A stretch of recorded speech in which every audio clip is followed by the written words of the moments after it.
I'm about to get ready for bed, and God is guiding.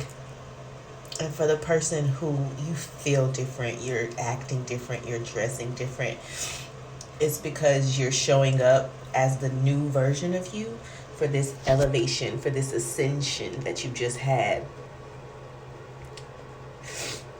And your old version of you that had to die is kind of mad, kind of really pissed off, because it senses that you're changing. It sees that you're changing. It sees that you're not going back and forth, and that you have one foot in and one foot out.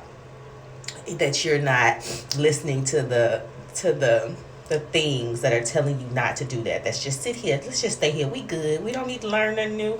We don't need to go there. We don't need to change our hair. We don't need to do anything. We don't need to pray more. We good. We just thinking before we eat, and we keep it moving, child. Let's stay here. But you know you're being pulled. Go in the direction of the pull. It may hurt. Matter of fact, let me just be 100. It's gonna hurt. It's gonna hurt. But how can you birth out a diamond if you don't put pressure on it? You are a diamond. And that's unisex. Because men wear diamonds too. Kids wear diamonds. Okay? It's for every one of God's light. You are a diamond that just needs to be uprooted.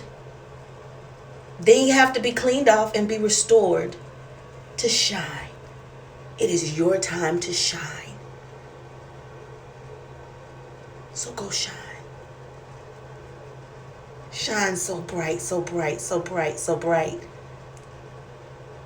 that you scare yourself. Because it was in you all along. God is good. Till we meet again, stay blessed, stay beautiful, stay being your only God created self. Because can't nobody do you but you. Bye, good people.